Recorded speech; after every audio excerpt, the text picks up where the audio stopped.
listeners. Welcome to Plano's Political Pitbull podcast. This is Esther, and Ruth is at work. However, I am not solo today.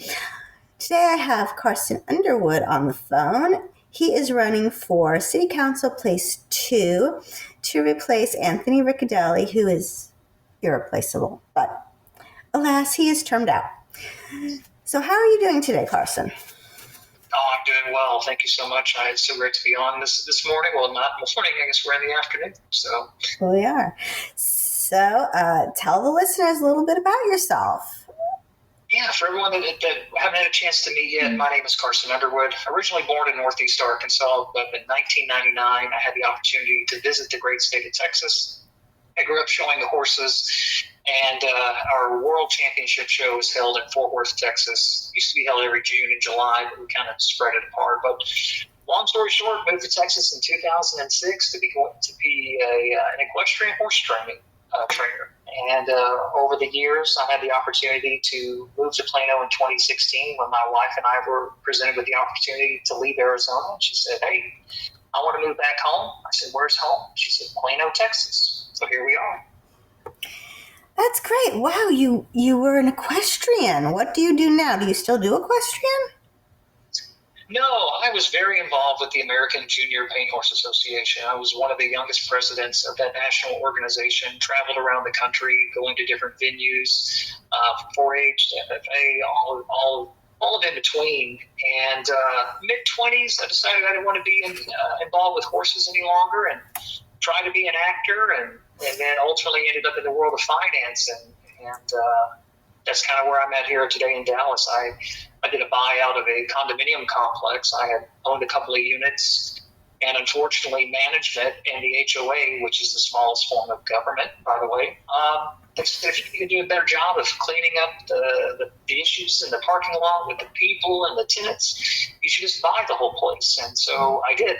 Spent 3 years buying out 52 units from 46 different owners, renovating the units over the last, it's been 11 years now almost, since 2014, renovating those units, upgrading the tenants, and really just trying to make the street a better place. Well, that's wonderful. That sounds fascinating. So why are you running for city council? It's an old adage that my mom used to tell me: if you see something that needs to be done, then you need to be the one to do it. I'm not going to point fingers and say, this is what should be done. I'm always going to put myself at the forefront. As I mentioned, with doing that buyout of the condominium complex and now moving into local politics, I see an opportunity to pick up where Anthony Riccadelli is leaving off, and that's maintaining that fiscal responsibility with the city of Plano. We saw in the city manager's report that the bond was initially proposed to be $1.6 billion. Yes. And ultimately it was dwindled down to south of 640. But one key thing stood out to me and really resonated that I'm on the right track is when Anthony pointed out that there was money still in the land bank from the previous bond, and he was just unsure why we were even moving forward with more money. So we need to maintain that level of responsibility, and more importantly, having gone through the Citizens Police Academy, understanding what goes into giving our officers the equipment that they need, which we're one of the best in the kit in the cities, and then serving on the board of directors for the Collin County Central Appraisal District, I learned firsthand why we need to continue to maintain a stance of having no more apartments come into our communities. Not only are they taking up valuable land that should be allowed to be purchased and homes to be built for the people that want to live here, but they're a tax advantage with their net operating income being able to be used to drive down their taxable value, and that's going to shift that burden more onto our homeowners. And so I look at this as someone who's had experience in all of this, in all different facets, that needs to have that experience to come in and say, this is how we're going to move forward as a city. We're going to focus on the basics. We're going to focus on what's most important to our citizens. And I've had my hand in each and every one of those areas, as well as serving as a chairman for the Collin County Park Advisory Commission, which I'm still on now. Okay. It's funny you mentioned apartments. I just learned from one of the other candidates That apartments are taxed based on their income, not based on their actual physical value of like what it would go for to sell that place. Unlike a home where, it's the value of the home if you were to go sell it. Apartments are apparently taxed based on the income they can generate or they are generating. So if they're doing very poorly or they're not, the rents aren't high, they'll pay a lower tax, is my understanding, versus if they're, let's say they're luxury apartments and they're totally full and they're going for a higher rent, they'll be taxed more. I didn't know that. I thought they were taxed on like a home, the building. No, and so that's one of the key things, to always keep in mind. And as we have added new supply on in the DFW Metroplex, market rents are down 20%, and we're seeing vacancy increase. And so apartments are going to be the first in line to get a tax break. Now, they're usually given a multiple of around 8 times the net operating income. But when you look at what these things are selling for, apartments are usually selling, we saw in the COVID era, which, this is all correlated to interest rates and your risk return. But we saw during COVID apartments in Dallas selling for, a multiple of 4x, and they're being taxed at 8. So when you sell at a lower cap rate, you're getting more bang for your buck. So the disconnect is not afforded the same to your homeowners. And so, if your home next door sells for $1 million and you're in a home that's, and ultimately you think that your home's more valued around 700 or 8, you're not afforded that same luxury of providing, this is what it can rent for, or this is what's wrong. You can ultimately say, hey, our finish outs aren't quite the same. But apartments are given such an advantage with just putting forth their net operating income, having that multiple applied. It's just not advantaged, and it's ultimately shifting that balance more onto homeowners, and it's making it cost prohibitive for young families to move in here. Because we're already dealing with an aging housing stock, and a lot of our friends decided to live even further north in Frisco and Salina because they don't want to take on the cast iron pipes issue or having to rewire for some of these older properties that maybe haven't replaced some of their old Federal Pacific panels. Yes. And not to mention our water pressure issues too, having to put a reducer on. I had to do the same thing for my home. Right. We're going to talk about water in a little bit. That's one of the topics that I'm going to have questions, or a question on at least. Yes, this is like, it was news to me when I heard this. So let's delve in here. What are the core functions of government? Well, for me, the core functions of government, we're looking at family, community, and safety. Do your families have the opportunity? Do you have an opportunity to raise your family in a city, practice your religion, have the ability to drive down safe streets? Do we have clean water that we can drink? And do you have a government that's listening to you? And with that too comes community, ensuring that your tax dollars are being utilized in your community. That your tax dollars are on display with road repairs, clean parks, and providing city services. Such, for here in Plano, we have our multitude of city services. And as we move into public safety, we need to make sure that our government is functioning to maintain a high trust community. We really lost that key component of safety is high trust, knowing that you can leave a bicycle in your front lawn. You can have your car open.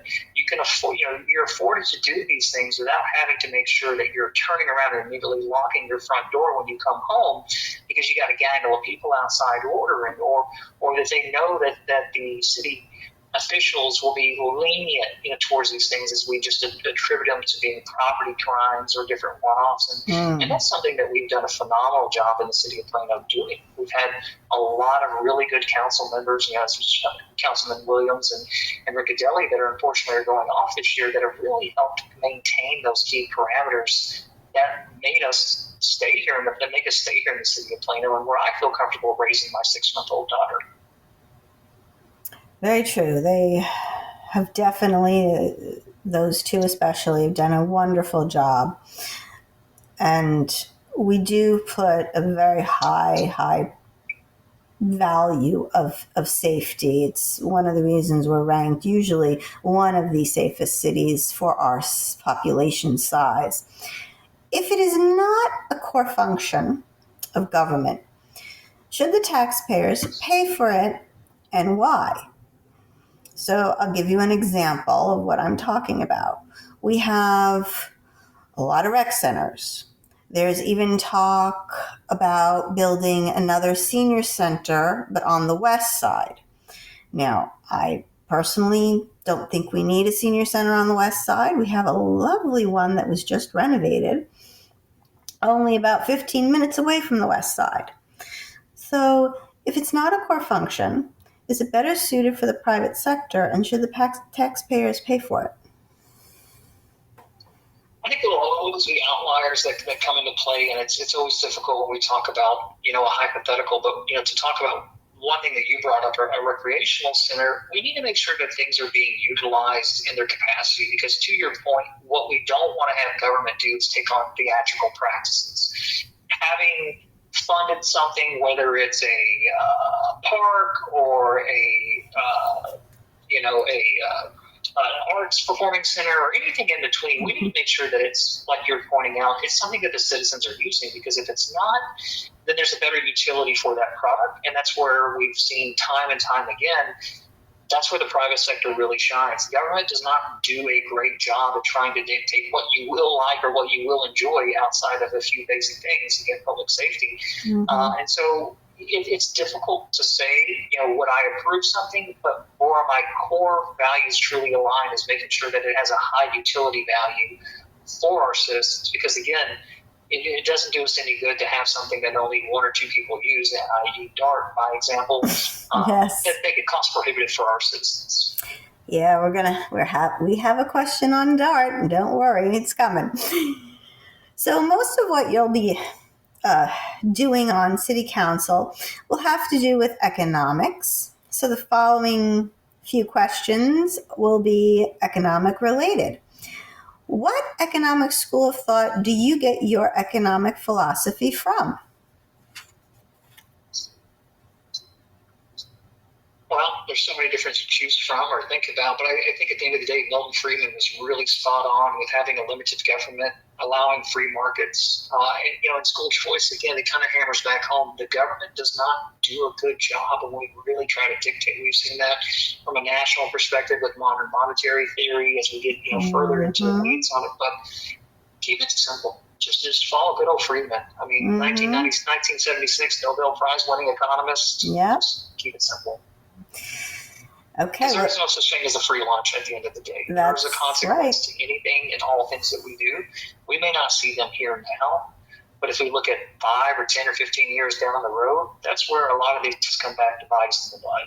Okay, so the Friedman School of Economics, or Chicago or Austrian economics. He actually is part of the Chicago School of Economics, but learned from the Austrian school. So you answered my next question, which was, who's your favorite economist, dead or alive? So you already answered that by mentioning Milton Friedman. How are you for or against corporate welfare?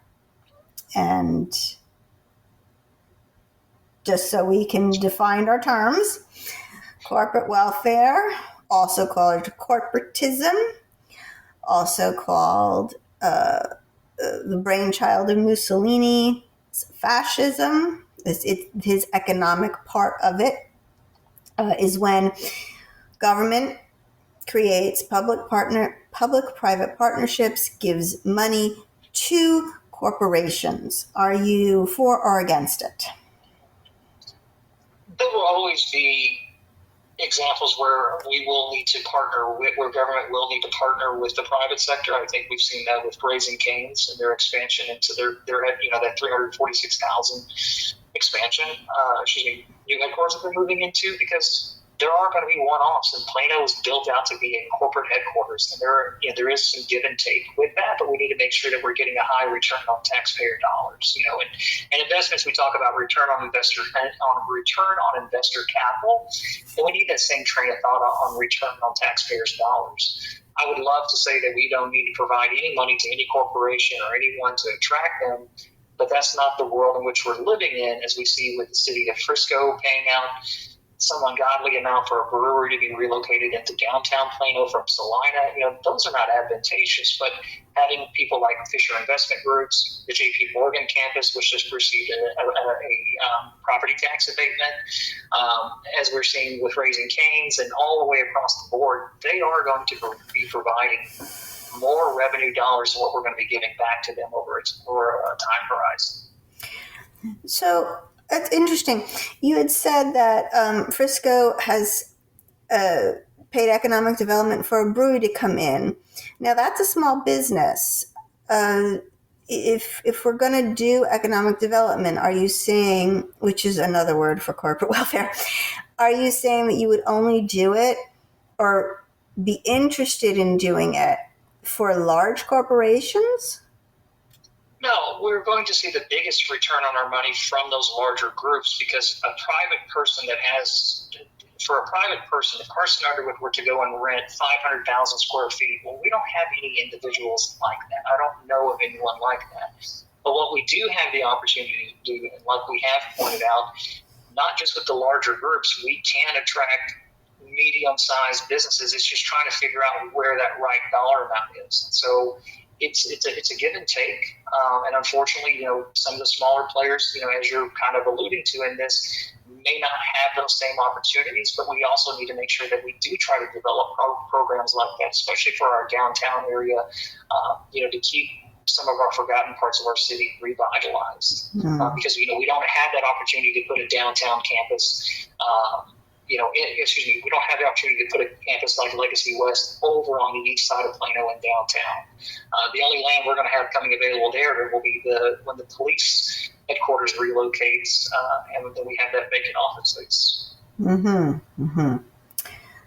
It's interesting because companies, when asked, take economic development as the last consideration when moving to a new place. They claim they want, obviously, a workforce. Where is their workforce going to live? They want low taxes and low regulations. Instead of economic development grants, just giving them a lump sum of money.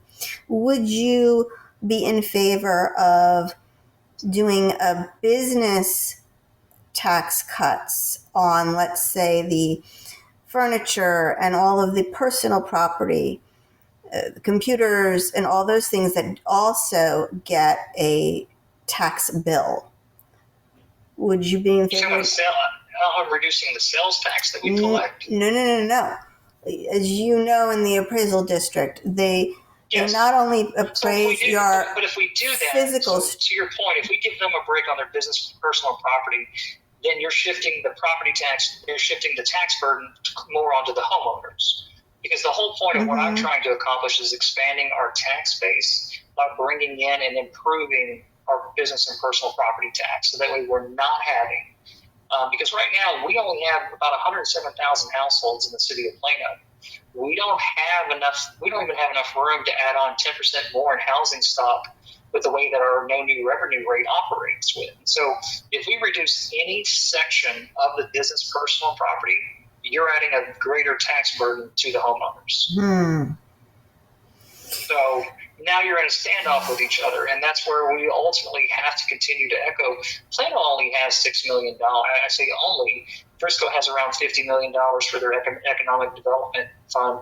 We have around $6 million in total. No.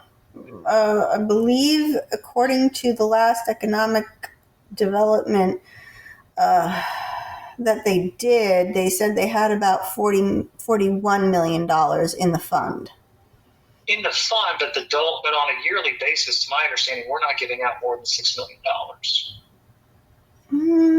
Well, when I'll did have to we go back give? and I'll have to go back and look at my notes from our meeting during the candidate briefing. But the Yes. one thing that we have to be mindful of is that we've got great stewards of capital in that department. We've clawed money back from Peloton when they didn't keep enough people in their office, and so we most of the time do not give the money out until several years into the program to make sure that these corporations are doing what they said that they would do. Yes. So I have full faith in our economic development team. That part is definitely true. They usually give it in stages. I know one of the agreements that I read, they broke it up into stages. They had to do certain things first, and they would get a portion. Then they had to do another thing, and then another thing. And every time they met a stage or met a goal, they would get money. The group or the company would get money. Yeah, and they get time to cure the issue.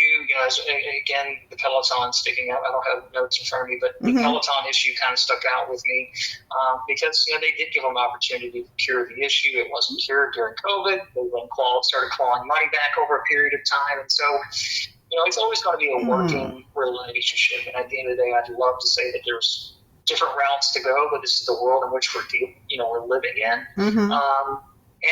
And we need to make sure that it's one that's advantageous for all of us, because again, if we reduce any amount or the more vacant space that we have, commercial space, the bigger a burden shifts to homeowners. And that's what we have to circumvent. We have 13 apartment complexes right now on a 100-year tax abatement that are currently in the process of litigation to get them back on the tax roll, which would be fantastic. 100-year 99, to be specific, it's a 99-year tax abatement. You're seeing it with the opportunity zones in Dallas. Wow. It's the whole thing. Whereas JP Morgan, we only gave them, 15 years? And so JP Morgan's coming back online in 27 at their campus. They're in here in West Plano. And that will be a tremendous boost. To our tax collections. And so I would think that that's a good trade-off. When we look at 15,000 jobs, we look at places like Toyota, what they've done, contributing to that park going into JCPenney. We have a lot of benefits from our corporate partners, and I never want to exclude anyone. And I would love to continue to find ways to give rebates back to our smaller businesses. My brother's a small business owner owning a machine shop back in Arkansas. I understand completely. But the way that our city was set up, we've got just millions of square feet of vacant space that we have to get occupied. Yes, I understand. COVID did a number on the commercial real estate. Everybody, like a lot of people, not everybody, but a lot of people do like working from home. So it has definitely still domino effects to this day, COVID, and what that did. And you look at continued dominoes, and it's just like, okay, well, great. Well, let's say that everyone wants to work at home. Well, then what are we going to do with our campuses? That gets into a whole tangent on rezoning and so many different things that, this is just the environment that we're in. This is how our city was built. We've got to make the best with what we have right now. Moving on to a different area of economic development, would you be in favor of more TIFs or TERS zones? These are tax increment finance zones, where basically the property tax is collected from that area, go in a separate fund, and can only be used for that zone. I believe right now we have around 5. Yeah, 5. I believe that one of the ones in East Plano is getting ready to drop off, and I think it's unique to see how these programs operate, and if we can set aside funds directly for those areas and put that money directly into those communities, as long as we're getting good feedback. To make sure that getting good feedback from those citizens, those occupants, we need to make sure that it's benefiting those that live there. Well, the problem I have personally with those zones is that they don't that money stays in there, that zone, and it doesn't go to the general fund. So isn't that more burden on the people who don't live in those zones to pay towards the general fund? No, I think at the end of the day that, we have seen, I know I've seen firsthand in Dallas with its hits that it did bring a greater good, for that area. And again, while it may not be perfect in its initial design, it ultimately benefits an area that has, where we've seen, at the end of the day, we've seen a lack of investment. And so if it's a short bit of pain that we have to endure to force money back into an area, it's what we have to do. Mm-hmm. So you're saying as long as it's temporary. So these things aren't permanent.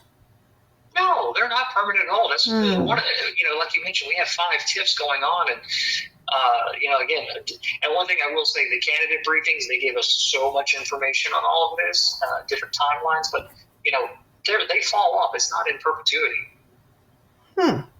All right.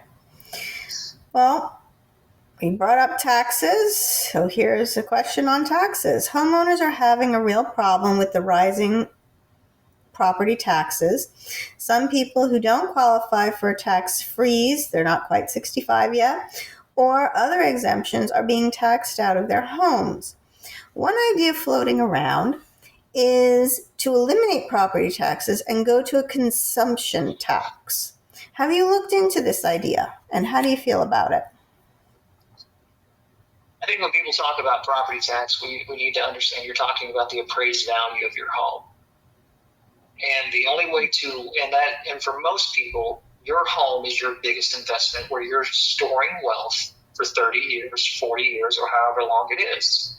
And unfortunately, with the way that our taxing system works, you are penalized for that. The city of Plano continues, to be the lowest city tax rate amongst any of our sister cities in Collin County. If we move over to a consumption-based process, that's a question we have to ask ourselves. Are we comfortable with, what is that number, a 30% tax? We've seen what a 1 cent tax has done with darts, right around $116 million. And so it's figuring out the puts and takes with it. But, again, I think people need to understand we're upset that our home values have gone up. Yes. That's what the drive. That's the key denominator in it. And so, if you want your property taxes to be lower, we then have to create dilution in the market. And we've got 107,000 households. So, if we want to reduce your property tax by half, as people use that vernacular, well, then we would, in theory, need to add 50% more supply, which would create a bigger burden on our city, on our roads, our infrastructure. And so I think people at some point need to just get a focus and understand what the real boogeyman is and what's taking place. We've thrown out so many fringe ideas over the last few years that are not really conducive to the way that the system works. And I think a lot of it just comes down to because people think my property taxes are going up. Well, no, your home value is the biggest driver of that. Well, yes, your home value goes up, but that does not mean that the rate needs to stay the same. The rate, they could lower the city is in control of the rate. They could lower or increase your rate. So, or they could keep it the same. But when they keep it the same, your bill will go up. So they're going to be collecting more money even if they lower it. That's how we get the no new revenue rate. Or they could keep it the same and they're going to be collecting more. Even more. I mean, as Shelby often says, when with the no new revenue rate, it all depends on your mileage. Everyone's mileage is different.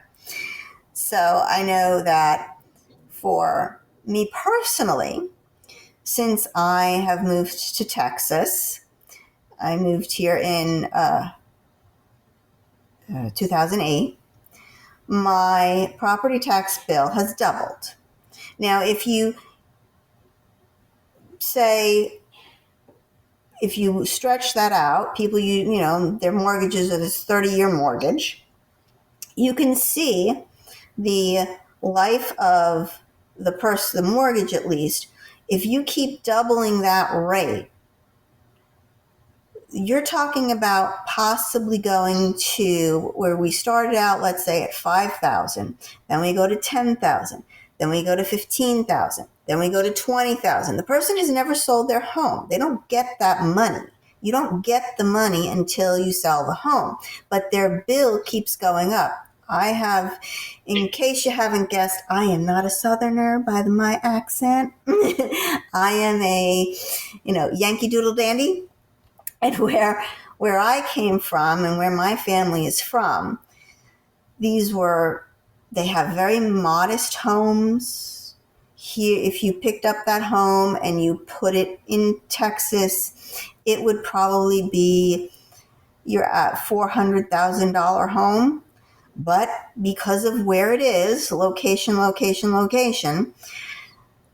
those tax dollars are, when I left my northern state, they were at $20,000 for their property taxes. Now they're probably even more. So the person hasn't sold their home, but they've got $20,000, $25,000, $30,000 tax bill for a home that's maybe 3 bedrooms, 1.5 baths. 2,000 square feet. So this is why we say we're taxing people out of their homes. And because of the increase in the price of their home. Since 2015, we have dropped the city's effective tax rate. We went from 47 cents down to 41.76. Yes, it's the price of the value. It's a tax on unrealized gains. I understand that, but where you're talking about from the north, you also have a higher state income tax. We see that in California, where they have a tax advantage on their homes that the tax can only go up 1.5% or whatever inflation rate is, and that creates a whole other level of cascading issues. And so, trying to find what that mix is, it could be all across the board. But I think what we've seen in Texas and what people have been accustomed to and what they enjoy is no tax on their income. And unfortunately, it does come with a higher cost of property tax, on property taxes. So, and again, unless we really want to lower property taxes, we're going to have to build more homes to offset the increase in the price. You can't have your cake and eat it too all across the board. You're going to have a tax come up somewhere. And then people are going to say, well, the consumption tax is discriminatory against this group, or the income tax is discriminatory against this group. And so, again, that's where my whole practice with this and the system we have in place is expanding that tax base with our business and personal property and continuing to bring, continuing to no longer put tax abatements on those apartment complexes and getting those back online. I'm not going to be advocating for lowering someone's home value, because that's the only way to really drive down the core costs. Well, I think the problem is the land here is too expensive. Even if we tried to, dictated, though. I mean, to our point, we're free market capitalists, right? And so right now, the buyers are saying this is what the price is. We may not agree with it, and I agree with you back on my gravel road in Arkansas that on 721, land should not be going for $50,000 an acre. We bought it for $2,000 an acre in the early 2000s, but that's where the free market has taken us. And I think we all have kind of lost perspectives that we've asked for this system, we have asked for this free market, and this is the outcome of it. Well, one could argue that, and many people have said that you never really own your home if you're constantly having to pay a property tax on your home. Because if you stop paying, your home gets taken away from you. So it's never really yours. And that's not property rights. And there's so many great slogans across the board. Do you really even own your life if you have to pay income tax? And we can continue down the list. But I'm into just, this is what we have. This is the reality of it. And, if we see a system like they're trying to do in Florida with no property tax, again, the money will have to come from somewhere. and it's going to hit a different group. I mean, I couldn't imagine telling a senior here in the city of Plano that, hey, you know, we're no longer doing property tax, but groceries are going to be taxed at 45%. You know, gasoline tax is going to be going up a little bit more to offset some of the road costs. Now, one thing we could look at doing is taxing our electric vehicles that don't pay in. You know, there's something there, but you know, someone's going to complain no matter what. And for right now, where, you know, a bulk of my wealth is tied up in real estate, I'm not looking forward to my home going down 30% in value. You know, again, it's just a trade-off somewhere. Yes, I mean, government is going to get theirs at some point. I think most people have, at least in my case, have said that, you know, because city council controls the tax rate, they're determined how big the bill is going to be. Is the bill going to be a little increase or a very large increase?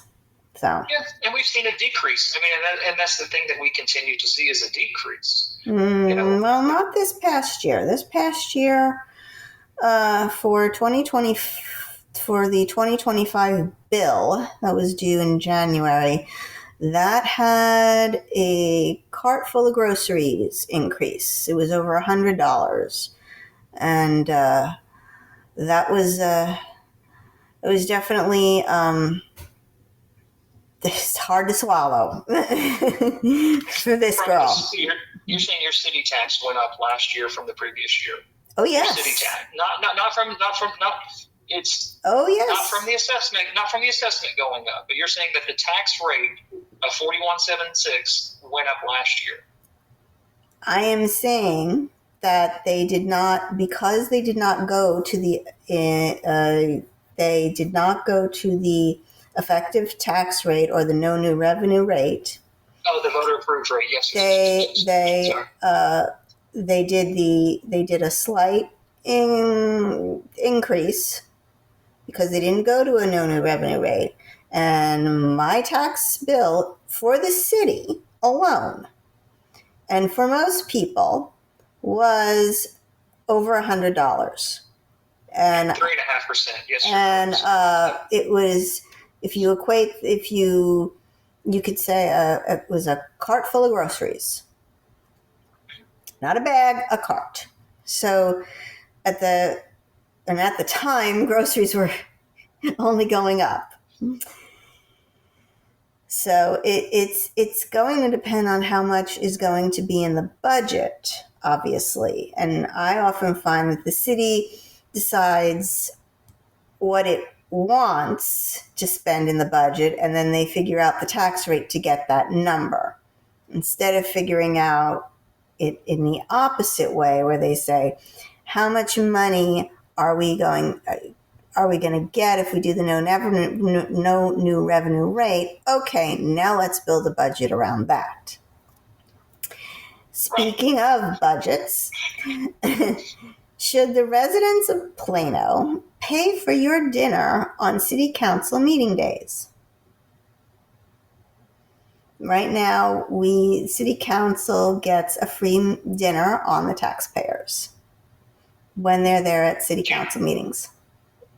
Okay, is it any good?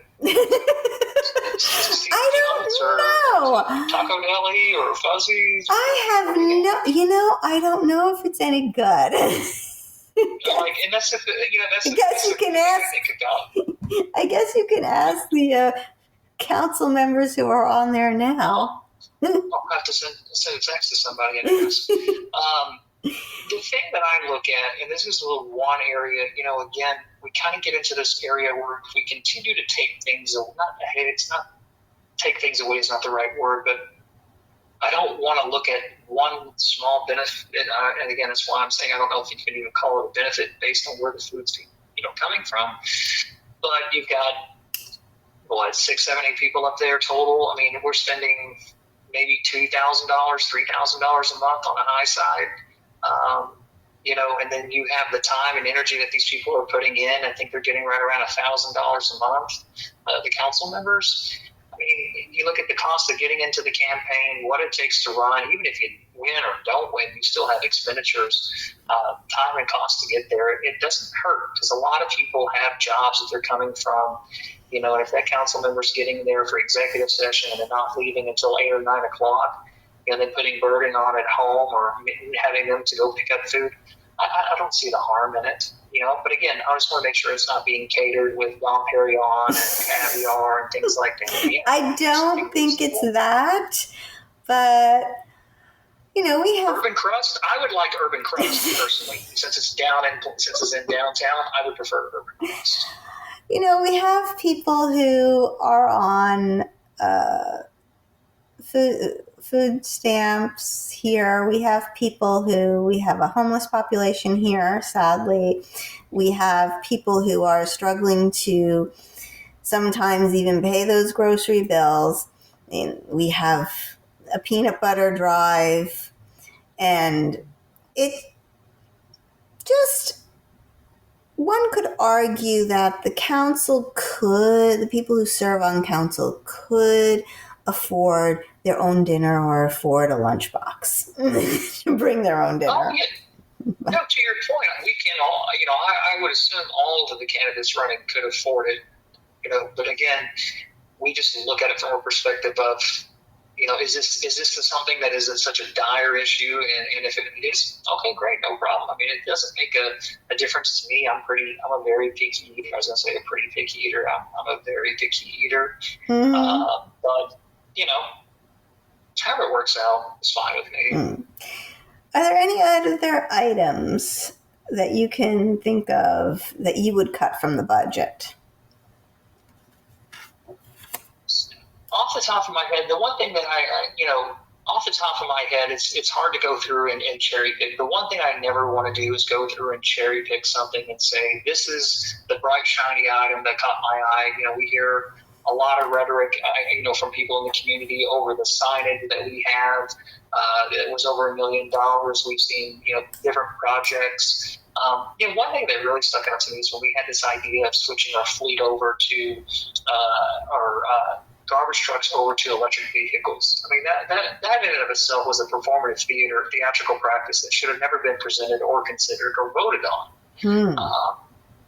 So I'm sure that there's a litany of things, but I'm not one to go through and just cherry pick and say this is something that we have to take out without getting the full context. Speaking to the city manager and speaking to those officials, because they're the ones that we've elected to be in place, and it's our job to provide that oversight and provide that fine-tooth comb through to understand where this originated from. Because one thing I always see is that we always have these ideas about certain aspects of spending or allocation, and it's always best to make sure we know exactly what we're talking about. All right. Well, in that similar vein, Trump has taken John Stossel's idea for every law or regulation that is passed to need to be cut. Would you be in favor of doing something similar to this at City Council for new ordinances? Do you have any regulations you would want to cut now? I think with anything is, it's not always going to be black and white with every one that comes on to need to be cut. We need to look to see what we have on the books and what needs to be updated for the current environment that we're in. And also, too, what are cities willing to stand behind? I know it's a hot topic item with some of our boarding home, some of our home stock that has been turned into boarding houses, short-term rentals, halfway houses, sober living facilities, Medicare, you name it. But when you push the city on it, they say, well, if they have 8 people in there, they can have up to 8 with 2 caregivers. And oh, by the way, we really don't want to have be the first ones to go to court on this and have a ruling that's not in our favor. And so, again, I always echo back, it sounds as simple to say, let's take this and cut this, and this comes on and that comes on. But we need to make sure that we're a little bit more pragmatic in our approach and seeing if there's ways to just improve that ordinance. I'm never one that's in favor of coming up with something new just to do something new when you have the opportunity to take something that's existing and expand upon it. And I think we have that with our short-term rentals. Every short-term rental that comes on the market, which there shouldn't be any new ones, it takes away from our hotel and occupancy tax. We need to make sure that these communities are not being plighted with wayward individuals or what's taking place in their personal lives, and allow those institutions and facilities to be in areas that are deemed commercial, that are deemed for that. It's the way that our housing communities, our suburban families, are not stressed with wondering what kind of business is operated next door. Okay. Well, you were speaking of zoning, and that's the next question, actually. Have you seen some of the bills in the Texas legislature that interferes with zoning, and what do you think of them? You're talking about where they're looking at lowering the lot size, or what specific are you looking at? So there's the granny flat bill. That is basically would make every property allowed, every lot, yes, be allowed to have a guest home, basically. Then you have the minimum, or actually say maximum lot size allowed is 1,400 square feet. That I think is SB 15.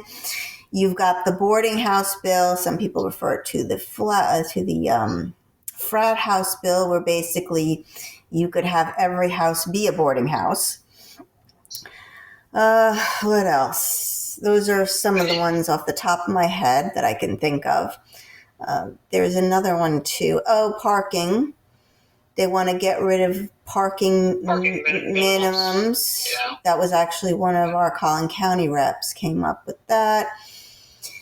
And it's a big, the parking minimum debate, that in and of itself, is coming from a developer. That's the new thing that a lot of these, whether it's strip mall centers or apartment complexes, everyone wants the parking minimums done away with. The ADUs, that's a little bit more popular in California. It's interesting seeing some of these things kind of making it our direction. I haven't looked to see who the exact sponsor is of the granny flat. Hughes. I'm curious where the originator came from. Hughes, Senator Hughes. Okay, yeah. Oh, and then there's the one, I forgot a very, very, very horrible one. It's every commercial building could be used and converted to residential without rezoning. Poor little Georgetown said he could have 1 million apartments if that were to happen. Who said they could have 1 million? Georgetown. The Georgetown mayor came to testify, and he said if that bill passed, he could have 1 million apartments in Georgetown. I mean, it's staggering. That'll decimate local zoning. Yeah, and that's what we were kind of talking about earlier with the way that our city's built out. If that takes place, well, then our vacant commercial space, well, I can tell you what they're going to do. What they've tried to do with the tower, with different towers in Dallas, convert them from office into residential. You look at your accomplish that you add more housing stock on for purchase, you're going to drop down the cost, the whole housing price here, but it's not advantageous to our communities. And that's the thing we need to make sure is that we don't have our communities being plighted with frat house bills. The ADUs, there's always going to be people that ultimately, turn that into a negative, and we're going to have people that make these into big issues, the outliers. But yeah, we don't need to. There's a vast majority of those that we just don't need to have in place at all. Yeah, well, I think the principle is the state is mandating things, a one-size-fits-all for every single city, and one size does not fit all. Yeah. And what I was going to say is the best people to decide this, in my opinion, and I'm sure in planning and zoning's opinion, is the locals who actually live in the communities. They live in the towns. What works in Flower Mound is not necessarily going to work here, and what works in Dallas is not necessarily going to work in Highland Park or West Texas. So, Well, and I what think is? that's where we Mm-hmm. see these one size fit all approach is that which then comes from the state, and do the cities push back? Do they sue the state government? And then it's so fascinating when we look at how these government process works, and it looks to me when I see a blanket approach to things, it's just a lazy. To me, it's lazy governance. It's just them saying, you know what, we're going to toss out a hand grenade. Whoever survives this and can yell the most on the outside, we'll figure it out then. And that's just not conducive. Because, like you said, we need to have it for the people who live in the community who know. Mm-hmm. Yes, exactly. I agree. There has been a loss of agricultural land in Plano due to zoning changes. Soon we will not have any left. Agricultural Secretary of Texas, Sid Miller, once said, "If you did not have agriculture, you'd be naked, you'd be hungry, and you'd always be sober." What can the city do to help our last remaining farms stay farms, if anything? The only thing the city could do at that point would be to buy the land and designate it as a farmstead or whatever vernacular we want to use. But this comes down to we don't want to interfere with what the free markets want.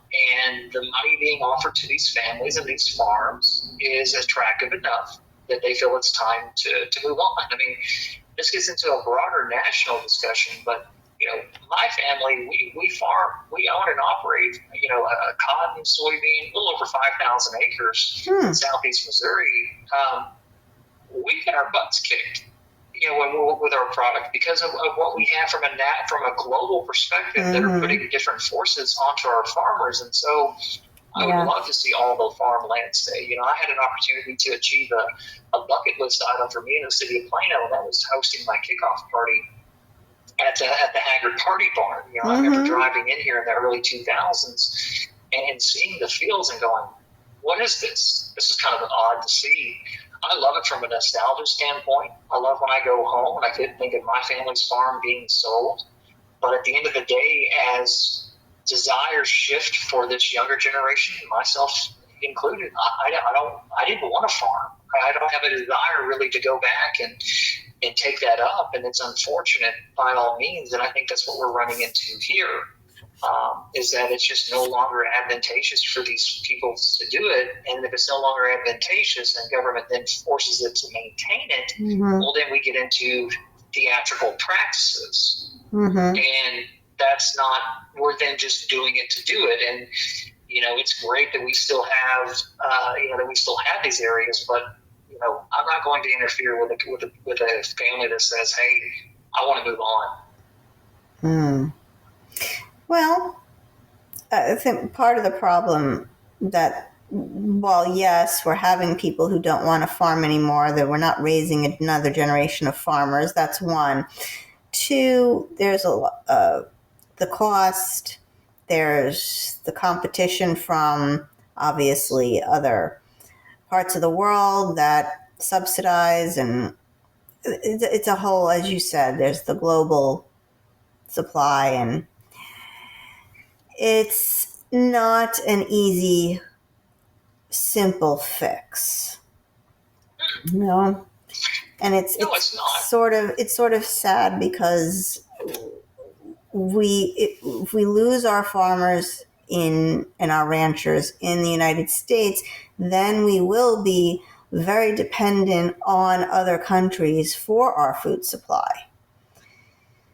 And that's, scary. That can be scary, especially when we saw what happened with COVID and how the supply chain can just all of a sudden grind to a screeching halt. It is. And this is where sometimes you have to learn the stove is hot. And as we as a culture, if we as a community, as a country, if we have to learn the hard way, sometimes that's just what it takes. Because we've tried a lot of different avenues. Our farmers are well supported. We have, great grants, different programs going to them.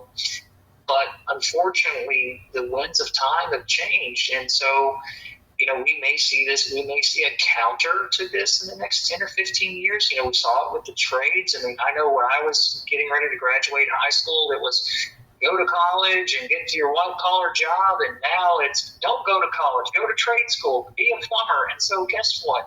In 10 years, we're going to have another exodus of plumbers, which will be phenomenal, because trying to find a plumber, a sober plumber and electrician is a nightmare. Yes. We've now have a culture of people who have never done manual labor. I grew up throwing hay, doing different things on the farm, and those are not things that we've instilled into some of these younger generations, where everything's on demand. We see that with driver's license. I was conducting interviews for the mayor's summer internship program. 16 individuals. 14 of them did not have a driver's license. And I'm sitting here looking at them and I'm going, how are you going to get to your job this summer? Oh, my mom's going to take me. Or, oh, I've got Uber on my phone. Well, that may not always be there. What's the saying? Good times create weak men create hard times. It's kind of paraphrasing that, but that's where I get so concerned when we have a concerted effort from government and we take away from the free market, from the way nature has intended for things to take place and happen. And that's where we look back at Neil Howe's book, the fourth turning, from the silent generation, the boomers, Gen X, all the way across. We go through these different cycles as we've seen throughout history. And I do feel like we're somewhat in a renaissance effect, as with this, I know at least with how I try to plan to raise my daughter moving forward,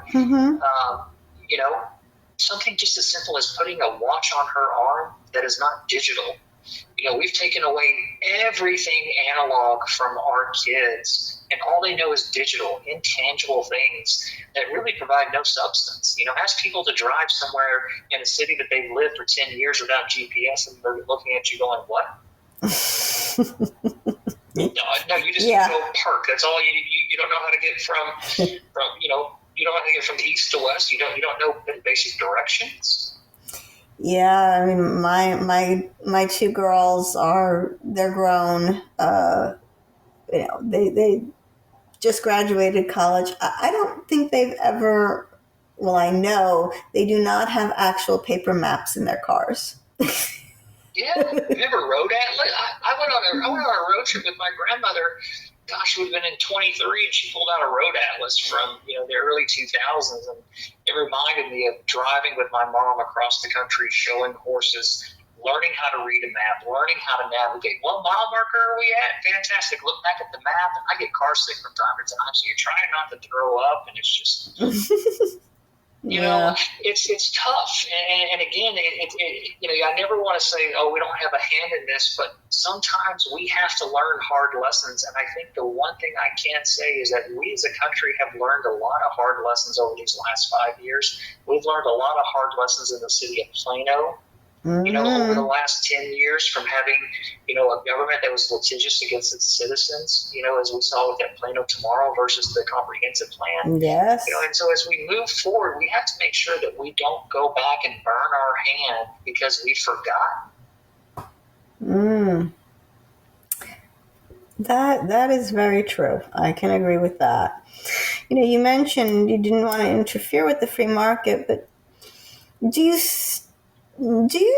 feel that economic development does interfere with the free market?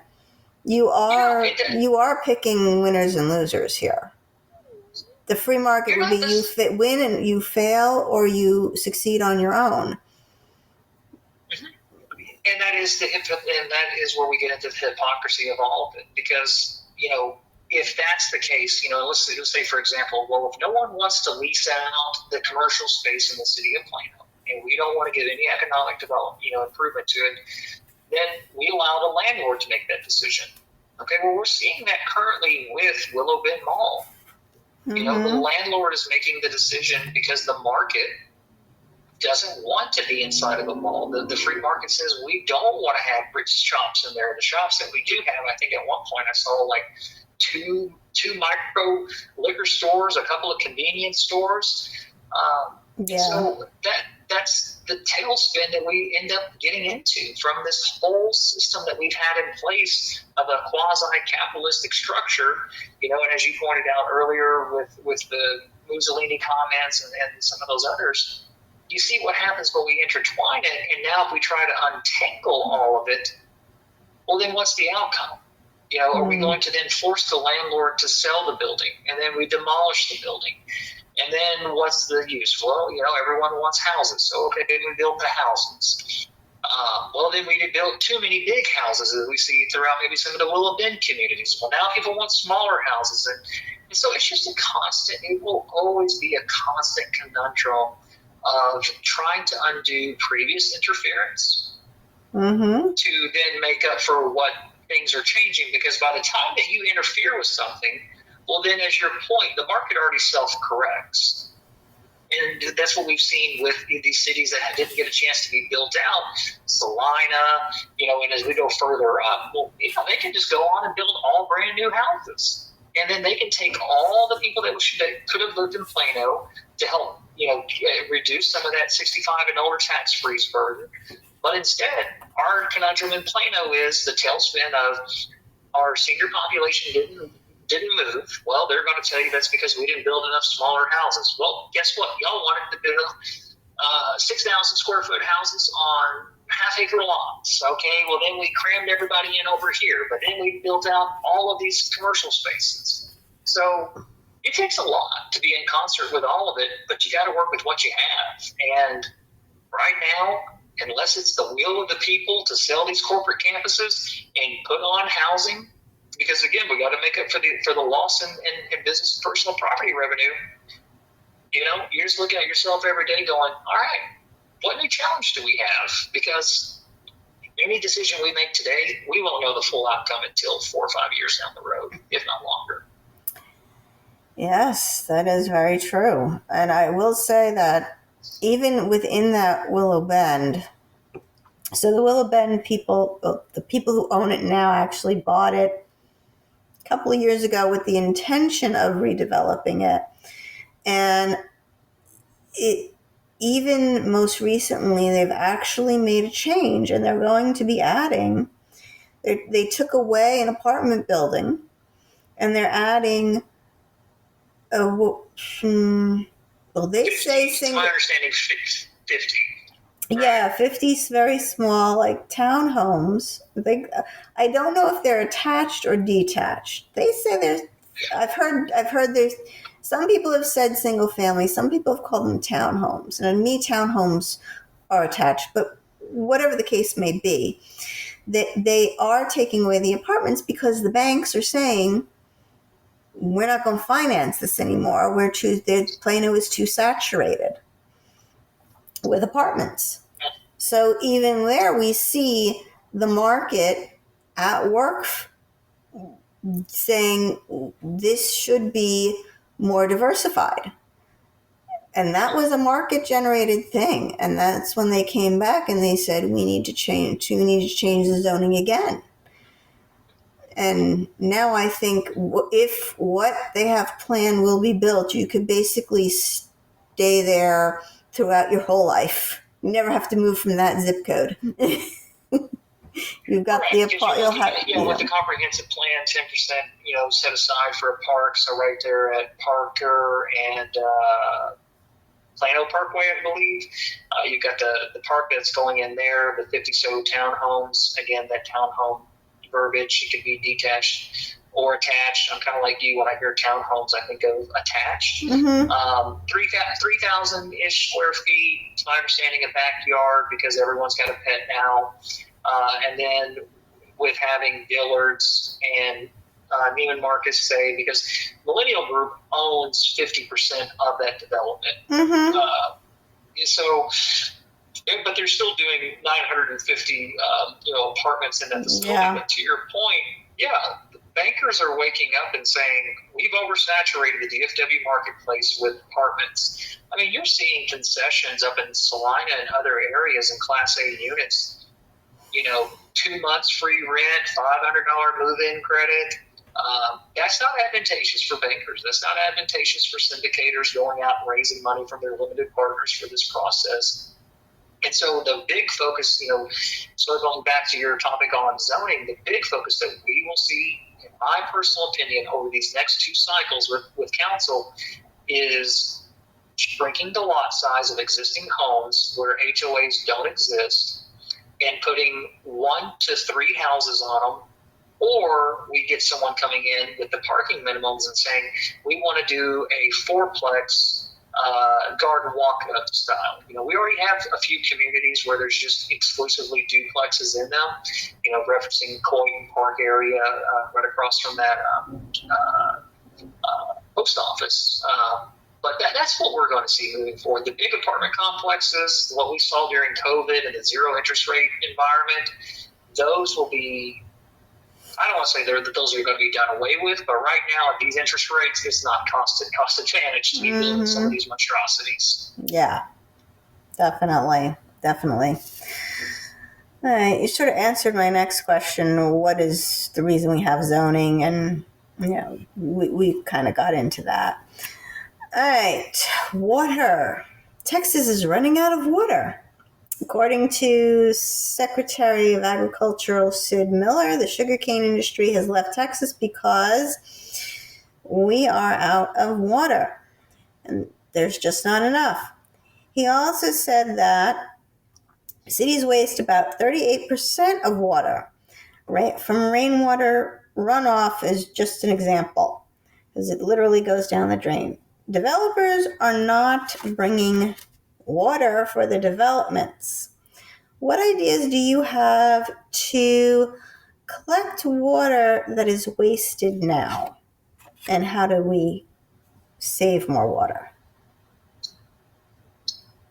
One of the things that we're really running into is we need to have another watershed study done and look at our retention ponds in some of our HOA communities. I know that we saw Willow Bend Polo coming in recently complaining about the water runoff from Willow Bend flowing through their retention pond, causing related issues there. So I think that if we, from a city perspective, look at what we see now with all the new concrete, all the new developments that are in place, what are some ways that we can start capturing that water instead of maybe letting it flow into the Trinity or going into White Rock Creek? Those are some key factors that we need to start really evaluating from. We also see, too, with the increase in density in Plano, is the most dense city that we have in the Metroplex. Yeah. Water pressure is a big issue. I know when I purchased my home, I had to put a reducer right when it comes into the house to reduce the water pressure from like 135 psi down to 100. And I can tell you, as a landlord at scale, my number one enemy is water. And we have to continue to talk to people. And when we go in to do checks on the apartments, we want to make sure that the toilets are not leaking, that we don't have a blown out line somewhere causing a leak underground, causing the meter to run itself ragged. And that's what we've got to do from a city perspective. Continuing with our education and outreach to our citizens, making sure that we have, one thing for me in the city, my thing with the city, we need to make sure that our medians are xeriscaped. Why we have grass in some areas, utilizing water for certain city resources, for landscaping is a little bit beyond me, except for some of these parks. But there's so many different ways that we can look at from a conservation standpoint. And this is really where the green movement should be on. Water conservation and litter pickup. If you do those 2 things, I promise you will reduce a lot of the issues that are discussed in that hyperbolic area. Mm-hmm. What about the runoff? Remember, so as we get more dense, as we lose more grass, the water that was once absorbed in the grass now has nowhere to go to. So we lose a lot of runoff. We have flooding now where we never had flooding in some cases. So density can bring a whole host of problems when it comes to water, when it comes to the heat. We get the heat has nowhere to absorb. That's why your grass is cooler than your concrete, and why in the country it's cooler than it is in the city. So we have these problems now because of our density, and if we can just make sure that we're collecting the runoff and not losing it, that could help too. What do you think about the idea of trying to make sure that we're not seeing some of our water go down the drain, literally? No, I'm with you. But one thing I look at in my community, our water runoff goes into the storm drains, that then goes into the retention ponds that we maintain. And then if we have an overflow, which stays in our spillway, we have two areas here in my community. One, the large spillway that feeds into the White Rock Creek area, and then the other at the front along Whiting Hollow and Park by PNC Bank, those three, and then it has an overflow. And so we need to start looking at some of these communities that have these retention ponds and how that water is being routed, because that our neighborhoods are being oversaturated because of that, and oversaturated with erosion is with erosion at the end of the day. So we're going to have to look at a different system of where we can collect some of this, maybe adding in new storm outlets, redirecting some of it away from some of these HOAs that have been really burdened with trying to deal with all the excess sludge that's coming through. Because again, it's not advantageous to have this water lost or just pushed further down into Dallas. Definitely. Next question. We sort of touched on this, but I'll go into this in more depth. Plano has limited land left. We are approaching 50% primary ownership and 50% rentals. This includes commercial. What kind of new housing would you be in favor of having built, if any? Any new housing that we have built, it needs to reflect what the needs are of the people who are buying the homes. And right now, what I'm hearing from all cohorts, from the 65 and older crowd, from the, I want to say 18 to 65 and 65 and older to be broad, is people want smaller homes. What I referenced earlier is, in the 80s, the 70s and 80s, when this was all being built out, over on the west side, it was the mini mansions. We really just don't see too many communities that have a two-bedroom, one bath, 850 square foot layout, because the American dream was everyone's got their own bathrooms, none of us share anything, we've got en suites here and there, and so I think what we hear now is we want smaller houses. We need to give people that opportunity, because if we can get a senior out of their home that's on that tax freeze, and then have someone come in and buy their bigger home, we then get that tax boost with the appraised value going up. And two, bringing in younger families to have the option to buy these starter homes. And we all have to be cognizant that prices have gone up. The days of $150 a square foot, that's not really reasonable. I didn't say reasonable. It's not cost conducive to build at those price points any longer. And so, we have to be mindful of what pricing looks like, but at the same time, it's going to come from a smaller square footage. Part of the problem with the seniors is they could have a house, it's the house that they raised their family in, and they want to go sell that house for one of those newer, or for one of the smaller townhomes. That often the townhome is more expensive than the current house they're living in. And obviously the taxes are going to be more. So they are in a conundrum where, and this happened where the state I was living before. they want to downsize, but there is nowhere for them to downsize to except out of Plano. Frisco Lakes has a beautiful community of senior 55 and up, smaller square foot homes, and they are, I don't know if they were affordable a few years ago. They were definitely less money, but a lot of the seniors, they left Plano, they left Collin County, and they moved to Frisco Lakes, which is in Denton County. And even if you build that smaller footprint, you could be looking at a smaller house with over a $700,000 price tag. I saw one in downtown off of G Avenue. The house was less than 2,000 square feet. Great for a good size for a young family or the person who is in their 50s, but it had a $735,000 price tag. That's not a starter home price tag. A starter home price tag is more like 3 or 4. More so 3, So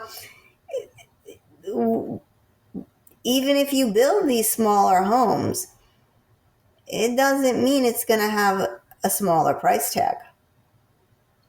No. And again, as we look at it as capitalists, the market right now tells you that $100 a square foot, we can't build for it. We're not building for $150, and we can't sell them at $200. So the market is finding a new price floor, which is around, I'm sure I can look on Zillow, but $300 to $400 a square foot, because again, we don't have enough supply to outweigh demand, and therefore, because of economics, price is going to go up. And so that's where we have to have realistic conversations with people. We can always, we can't pound the drum of that housing prices need to be cheaper. We need $200,000 homes. I'm sorry, the market and is what people want to be paid, the price of goods, the price of land, what people are willing to pay because of competition.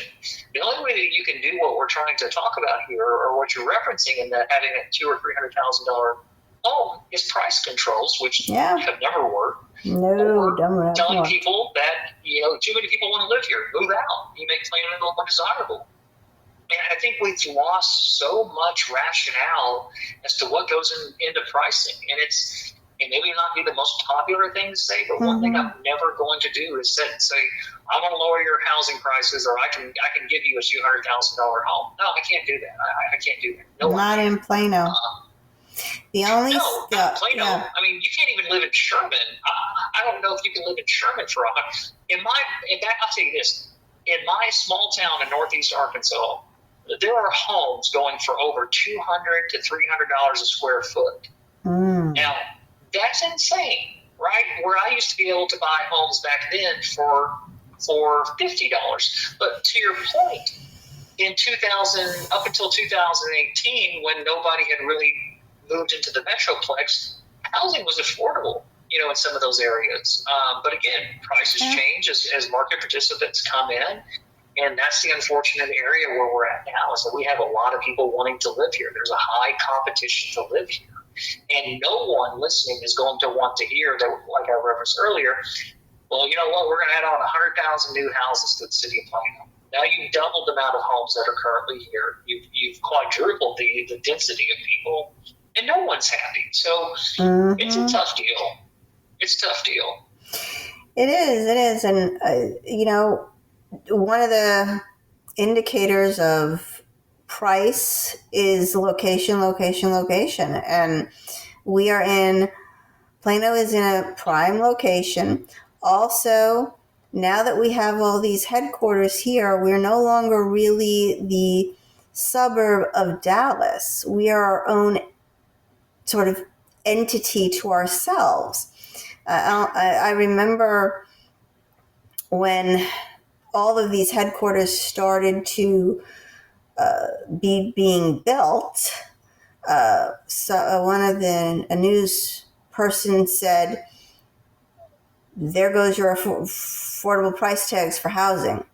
Because when you bring in Toyota and when you bring in Boeing, now you're bringing in executives who no longer are going to be commuting to Dallas. They're staying right here. And that increased the price. And then also you've got the price of materials, you've got the price of labor, all of that has gone up. So yeah, we're seeing these new townhomes in Collin Creek for almost $500,000 price tag. And if you want a house for three, you have to basically, which we have a very, very small inventory of them, but they were built in the 1960s and they still look like they came out of the 1960s. The owners had never done anything to them, never updated them. So it's great for a person who wants to come in and gut the house and make it their own, but not many people can do that. So that is a very small number of houses that we still have like that. But a new one, even a small townhome, the land's too expensive, the labor's too expensive, and the materials are too expensive. So I don't know what the answer is, unfortunately, anymore. Well, I think the answer is just to be truthful with people. I mean, to be as honest, and again, it may not be the most popular thing to say when you talk to people and go, but this is the result of our choices. Mm-hmm. This is the result. This is the result of it. I mean, Plano's only 72 square miles. At some point, like you're saying, you're driving up the cost by having these commercial, larger headquarters here, and then people's incomes rise. But that's what we all want. We all want prosperity. We all want to move forward. And so in a capitalistic society that allows you to bid the price up of assets because of supply and demand perspectives, there will be winners and losers. And that's unfortunate. It really is. But that's the system that we've chosen because we've seen the nasty sides of government when they try to enact price controls. It makes it even worse. Oh, yeah. Price controls would be a total disaster. And I would definitely say, Louisa, you need to avoid that like the plague. Speaking of size, right now our population is approaching almost 300,000. We have, as we mentioned, been called the most densest city in Texas. What should our maximum or cap number be for population in the city of Plano? Because we're reaching build out. Mm-hmm. Should there be should we say 300,000 and that's going to be the number and no more? Yeah, again, it's we get into government dictation, and that's not something that I feel comfortable with saying. I never want to exclude anyone from living here. I will always tell you and echo the same sentiment. When I was here in 2018, man, there was a lot less people. It was easier to get up and down the road. Mm-hmm. Man, in 2012, it surely was. 06, 03, 1999. But the market takes care of itself because as less people have the opportunity to buy homes here, whether they're priced out or not, mm-hmm. well, then the market then fixes your problem. What happens? Well, we see it. We're going to continue to channel all the way up north to Oklahoma. We have 75 on the right, 35 on the left. Mm-hmm. We got all the cities in between. So we're going to continue to keep building up. And that's one of my key philosophies in life is how we've allowed some of these areas like New York and San Francisco. And I get the nuance of how they became and all that. But it doesn't do anyone any good if we all have to just live in one city. Mm-hmm. There's no reason why that we can't have all good cities. And one thing I will say, with Dallas dying a slow death, that is the end of the line. And what we're going to see is Plano, as you pointed out, will start to be more of a hub the way Dallas was. especially once the Mavericks leave. One controversial thing I'll put out there. But once the Mavericks leave, and as you see police no longer showing up to 911 calls, people losing trust in the city, well, it's going to ratchet up to Plano then as your anchor. And we're going to continue to build out as we move north towards Oklahoma. Mm-hmm. You said Dallas is dying a slow death? Dallas is dying a slow death. AT&T is going to end up leaving downtown. That'll be disastrous for their system. What is this? The first time? And anyone can Google it, but usually every so many years, the city of Dallas council members have some level of fraud that comes up. That city is reaping what they've sown. And that's where I get to. We don't know what decisions we make today, how their outcome will come to affect us. But you're now seeing decades of lack of leadership, of accountability showing up in the city of Dallas. And that's a whole other topic, and that's something I can really go down of having a business there and dealing with that government. But that's one thing I want to prevent from taking place in the city of Plano. Yes, that is a conversation for another day. This is the first I've heard that Dallas is dying. And obviously, I deal with that with people now. Like, no one has to live in Dallas anymore. I rarely run into someone saying, "Oh, I have to live in Dallas." You have exclusionary zones, maybe around Bluffview and some, and you're seeing some revitalization of Lake Highlands, but no one's just hammering down the door to live in Dallas or even businesses. I mean, you look at most of the new financial institutions that came in, they're along George Bush out in South, or excuse me, not George Bush, but they're out in South Lake where the land is in the campuses. And Dallas doesn't have that ability to attract these new businesses. They're built out. Where are they adding new space? I don't know. And so most of their land and most of their new developments from multifamily perspective, they're on the south side in Oak Cliff in opportunity zones. That is government opportunity zones. While everyone touts them as being great, that is forced government gentrification because they're saying you've got to keep your capital there for 10 years. You've got to keep it locked up in order to try to force the hand of city error. Like, if you have however many opportunity zones that you have in your city, that shows you where governance has failed. Well, you have taught me something today. So, that's a whole different thing. Yeah. I've had that bad experience in Dallas, and I can't have it come here. Right. Yes.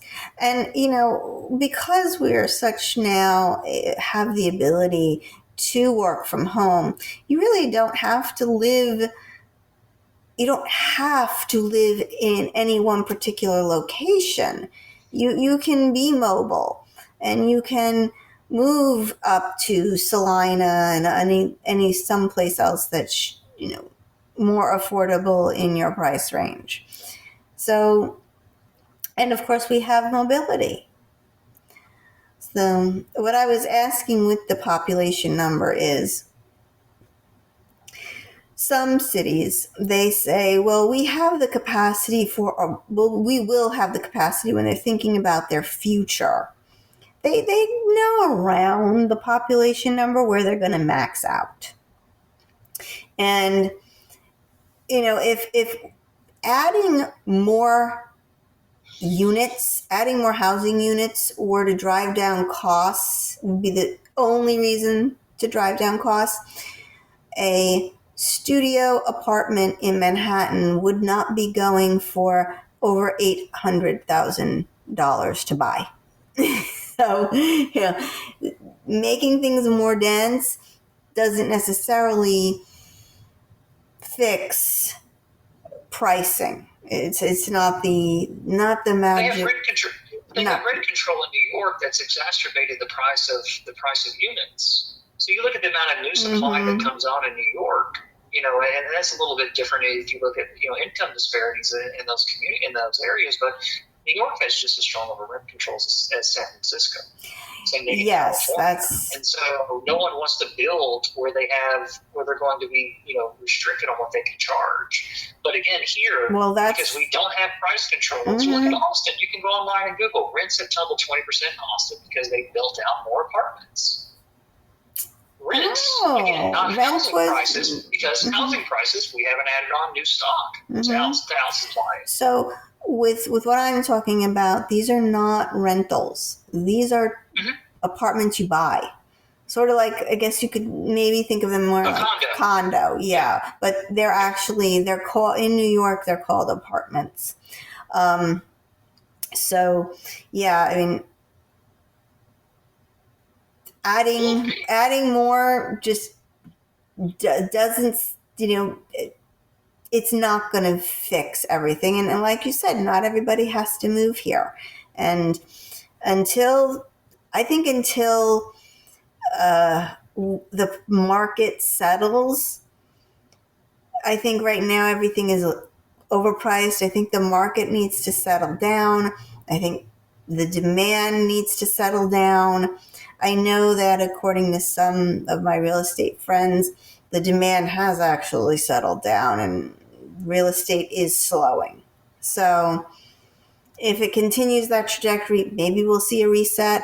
I think that is something that the market may need, is a reset and a correction, because we were just going up so much so fast that we're due for a correction soon. So yeah, the market will show us. I mean, that's the fun thing about all of this is the universe, nature, whatever you want to call it, it will show us what the outcome is. If we're having less people come in, we've overbuilt supply, whatever it is, wherever housing prices find themselves at, we'll know soon enough.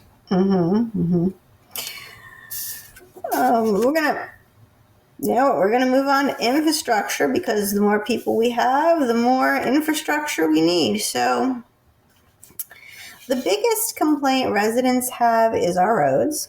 What ideas do you have to make the construction easier on the folks and go faster?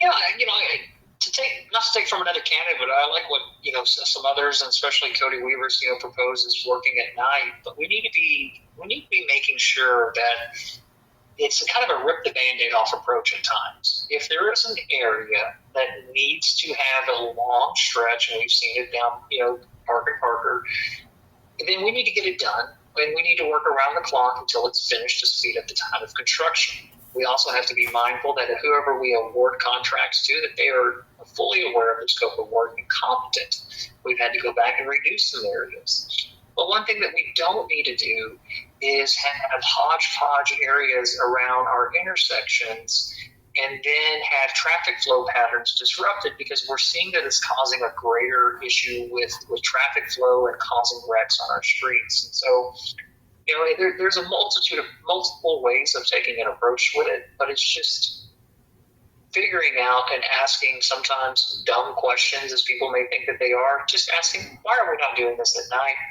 Why are we not separating some of these areas? I think we're looking at being done with all of our road construction in 18 years, like 2036, somewhere in that neighborhood. So that's a long time to be thinking about road construction in the city of Plano if it's another 18 years. Wow. 18 years. Did you imagine? Oh my gosh. Well, no, you don't have to imagine. We're going to experience it. I've been saying lately, Plano will be a great city when they finish it. It's like, if they ever finish it. I mean, it's just 18 years. Holy cow. Yeah. That's, oh my gosh. It's a long time. It's just for reference sake, my youngest is 22. So, Yeah, so my daughter's 6 months. So by the time she graduates high school, I may be able to drive on the roads. I'll be 55 years old. So, great. But then by the time we finish, they'll probably need to be starting back at the beginning, because it took so long to get through it. And that's the hard thing with capital cycles. When you get through with one thing after a long period of time, kind of like, building the Great Wall of China. Well, you get finished with it. Well, time to start again, fixing it at the beginning. So, yes. Well, speaking of fixing, Shelby Williams has been talking about an idea about, instead of paying maintenance with bonds were primarily an investment in capital, so building a new road or a new something. But the maintenance and the operations should come out of the maintenance and operations side of the property taxes. It's sort of right in the word, maintenance. Instead of taking out debt and asking for a loan and then paying the loan plus the interest. What is your feeling on that strategy? one is what the cost burden will be to our homeowners. If we're looking at more of a pay-as-you-go, which if we use the pay-as-you-go methodology, we will be then constrained to the revenue dollars that we come in or what we can allocate towards that. But what we got to be mindful of is where does that come into, or what are we going to have to cut? Because we don't want to have a greater cost burden coming onto our homeowners. Mm-hmm. Yes. I definitely don't. We don't need that. That's the thing that we look at. It's kind of like taking debt on a property, doing a home equity line of credit to do a remodel, right? Mm-hmm. Some people pay as you go with your remodeling process, and some people may say, well, you know what? We chose that it was best for us and best with the interest rates to do a bond, to do a home equity line of credit, use a credit card, whatever you want to use as your credit facility.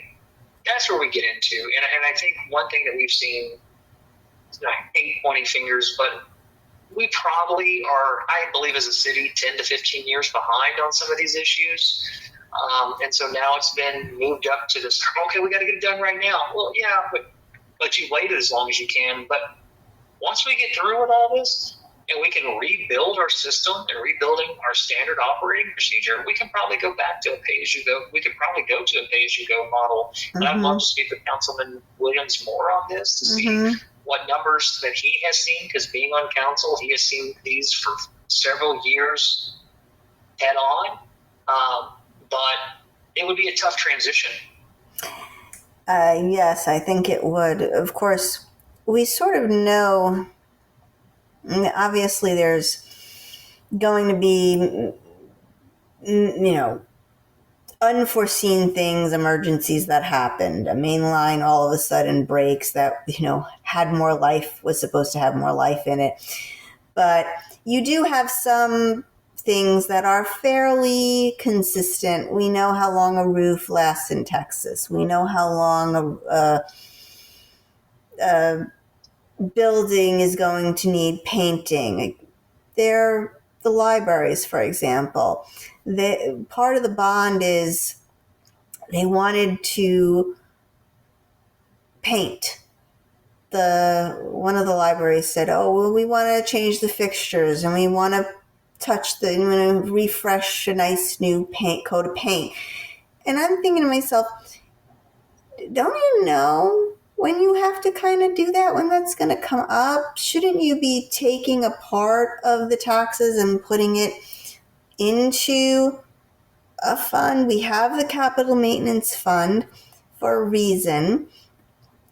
Shouldn't that be part of this? Why aren't we doing that? And that's the feeling. Like, we know how long these things take, and obviously the more of these you build, the more you're going to have. So that's the thought, that makes putting aside over time so that when the Parr Library needs to be painted, we don't have to go into debt to paint the library. Yeah, so you're talking about a reserve study and depreciation schedule. We all have those, and we all utilize those. Why the city doesn't do that with certain aspects, I'm not sure. And I think, again, that comes down to when we have people that have been on council in the past that have had no real world experience fixing anything up. Having worked on a farm, needing to replace irrigation equipment, owning a large building, understanding that, like I mentioned earlier, when you finish with one thing, it's probably time to start all over again on the next. Those are things that they seem simple enough, and I would hope that these individuals that have been appointed to council understand depreciation and all the rest of this depreciation and reserve studies, because I do it with my HOA. But what I can tell you, there are people that ignore it and they just wait and let things pile up because that's their own personal practice at their own home. We often look at that with homeowners. Well, how can, we can go through any number of communities where people should have been saving for this or should have been doing this, but they don't do it. And government is people, and that's why it's important to elect the right people. Definitely, I agree there. So our last question is on DART. We are putting millions of dollars into DART and getting about a fourth of it or so back in service. According to one candidate, we spend $300,000 a day on DART. DART is sometimes slower than walking. My husband, he could walk to his office faster than he could take the bus. Would it be better to just give people vouchers for Lyft or Uber to get around the city and keep the buses and trains going from Plano to Dallas? What are your thoughts on DART? I think that trains are phenomenal. North, south, why we don't have a train from Sherman going all the way down to Corpus is beyond me. The buses that are vacant, the buses that are maybe inconsistent, buses that aren't for the route that you need, that's not advantageous. But what is advantageous is the private market. We need to make sure that we're allowing for companies like Waymo, robo-taxis, Uber, or any of those that you touched on just a second ago, that they have an option to operate in our city and provide those resources for our citizens, because the routes are not the most advantageous for people when they need it. If it takes you 2 hours to get somewhere where it could be a $10 Uber ride or $20, whatever the numbers are, we need to be doing that for those people, giving them vouchers, figuring out what system works. We've done it with housing. We did it with housing vouchers. We said, hey, it used to be Section 8. You had to live in this area, this house. Now they said, hey, here's the zip code. Here's a voucher. We'll pay much if it's a 3-bedroom or a 2-bedroom voucher. And we'll base the pay on the zip code that you're going to be relocating into. So we can find better solutions than what we have now. I'm quoted in the Dallas Morning News of saying I'd like to claw back half of what we give DART. We're giving $116 million. I'd like to claw back half of it. We're the only city in Collin County paying into DART. It's ridiculous. It is absolutely ridiculous. But again, these are the decisions that were made back in 1980. Am I somewhere in that neighborhood? Not 1980, the 80s, 85, somewhere in that neighborhood. And again, at the time, those people with the information that they had, they thought it was the best solution ever. Well, it did really well for DART. Yeah. Well, back then, too, we were a city that mostly commuted from Plano to Dallas and back. And, it reminds me of where I used to live. Where I used to live, we had a large city, and the most people who lived outside of that city, they went from the suburbs to the city. But within those suburbs, there was no mass transit. The only mass transit you had was from the suburbs to the city and back. And at the time that DART came to fruition, that's what we were. And we're not that anymore. Now, instead of going to Dallas, people want to go throughout Plano. And DART doesn't have that capability now. It never really updated.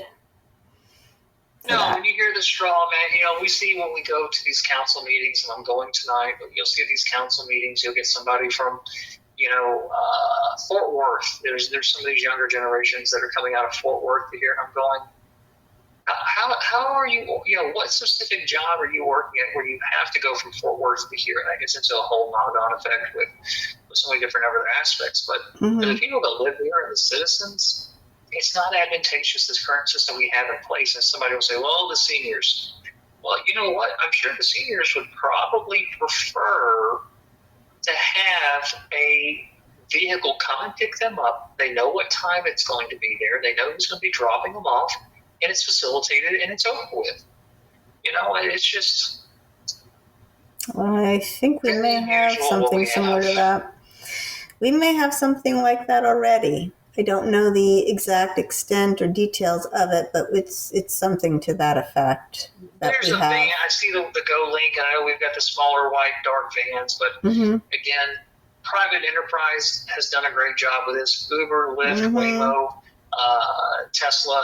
I would love nothing more to see Waymo come here, put a headquarters in, Waymo's Google, come in and get a driverless fleet going. Let's start to figure this out. Let's be innovative.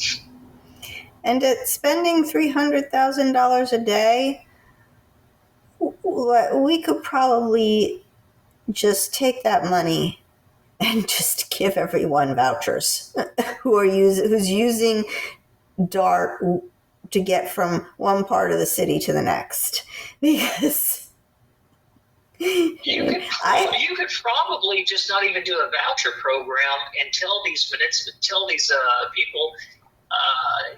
Actually, no, you'd have to do a voucher because it could be exploited. I was going to say there's probably a lack of so few needs that you could just put it on. Hey, we'll cover this. Because $50 million. My gosh, you just took half. It goes a long ways on rides in the city of Plano. I would be very curious what that is per person. $300,000 a day. I haven't done the math yet, but I think about it. Definitely want to know what is that per person. Like, could we get everybody cars themselves? Or chauffeurs. I mean, if you truly have, okay, so we have 285. Let's say that we have 300,000 people that live here. There are 10% of them riding DART, so 30,000 people? No, they're not. 5%, 15,000? I don't see it. You drive around just as much as I do. What's the true ridership? What's the true level of people that live here? And so the thing that I never want to do is, when we get into the subsidizing of it, it's not advantageous for people that live here. Yeah. Yeah, and if this were the private sector, they would be charging people the amount that the ride on, let's say, the train actually costs. But we subsidize the trains for everybody. And the idea is obviously the price is lower. But I would be very curious if we stopped giving money to DART, if all the cities just stopped, and they actually had to charge what it costs, the actual cost of a person to ride the train, what would that ticket be? I would be very curious what that is. Well, I mean, that's what we saw. If you look back when Uber and Lyft were first out to market, and it was subsidized by private equity to get people to come in and try it, so the rates for ridership was artificially low. And you see what happens when the stimulus is taken away. From what I've understood, 80% of ridership originates in Dallas. 80% of the cost should be absorbed by the people of Dallas. It may not be as straightforward as that, and I totally understand. This is from a broad perspective. But at the end of the day, what we have is not good for the people that live here. It takes away money that we need to be putting back into our community. Could you imagine we could remove all TIFs if we get to collect back 50% of what we're giving to DART? That's an extra $50 million a year. That's a lot to our budget. Oh, That's yeah. a lot. You talk about as pay as you go with roads. We could do a lot. People say, well, it's affecting these people. Like you just pointed out earlier, we can buy you a car. I'm sorry, but we're truly spending this much money. We're paying $50,000 per rider per year. That's not an exact number, and that's just a number that I'm just putting out there, but we need to know what those true numbers are, and why is DART so opaque when it comes to the numbers. That's why they got upset with the Ernst & Young report that came out. And so there's a lot of conversations that need to be had, and that's why I'm so thankful that Councilman Riccadelli is going on to DART to try to help us there. But we're going to need council that's really pushing back, to our state legislators, saying we need to have the right to dictate what this should cost. Exactly. You have to know how many people are actually from Plano riding the buses, riding the trains. Yeah. What are we paying per person for this? And if we don't know the number, you're right. You're going blind. Yeah. Well, and it's not to be dismissive of anyone's financial situation, but what it's to say is that you live in Dallas. You need to look at your city government to make that decision for you, not me in Plano to be subsidizing you in Fort Worth, or you from Allen who decides that you want to come and park here and take the train down. That's not our job. That's where it has to be a broader perspective, and as I will always talk about, expanding the base. But you know what? If DART is just advantageous for the people that live in the city of Dallas, I'm sorry, y'all need to be bearing the brunt of the cost. It's not our duty in Plano to pay for everyone else. And Plano has been looked at this city of great wealth and affluenza, but you know what? Our revenue streams are changing. We're going to be going through some challenging times over these next few years, and we need to make sure that we're doing what is best for our citizens. And that way, the people in Dallas, they can know what the true cost is to live in their community with a wonderful public transportation system that they seem to really enjoy and get a lot of benefit from, but none of the rest of us do. Exactly. Could not agree more. Well, that was the last question. You answered all the questions. This has been wonderful. Would you like to do a closing statement and just wrap it up? Yeah, absolutely. Yeah. All right. I appreciate everyone for taking the time to listen and you having me on your podcast here today. And the one thing that I always want to echo to people is get a chance to talk to the candidates. A lot of people can have a 10 to 13 minutes of pre-recorded tape in their head. They'll give you the speech. They'll come to these events, these candidate forums, and read things off. So that way it's always so scripted. But life is not scripted. Government is not scripted. And we need to make sure that we're taking time to get to know people, letting them have the opportunity to expand their thoughts and format. And that's why I'm so grateful for you having me on today. And I may not have all the answers, but the one thing I ask anyone who says, well, he may not know about this or he was wrong about this, reach out to me. My information is easy to find. You can go to carsonunderwood.com, my website. You can contact me through there. My phone number is blasted everywhere, and say, hey, this is where you're wrong and this is where I want to help. We don't need to continue with divisiveness from a national partisan into our local and municipal elections, because we're here to work for all of the people in Plano. I want to make sure that you have a safe place to raise your family, a safe place to walk your dog down the street. I want to make sure that you feel comfortable living here. And we can't do that if we continue to have a divisive nature to our politics. And so I really just welcome anyone. Reach out to me. Let's have a conversation. We've got a lot of time between now and early voting on April 22nd and Election Day on May 3rd. So I appreciate the time. Well, thank you. And I appreciate you making the time and having this discussion, this log form discussion. I think will give the voters a good idea of the candidates. And that is going to be it for us today, folks. If you've enjoyed the show, please like, share, and subscribe. This is Esther for Plano's Political Pitbull, signing off.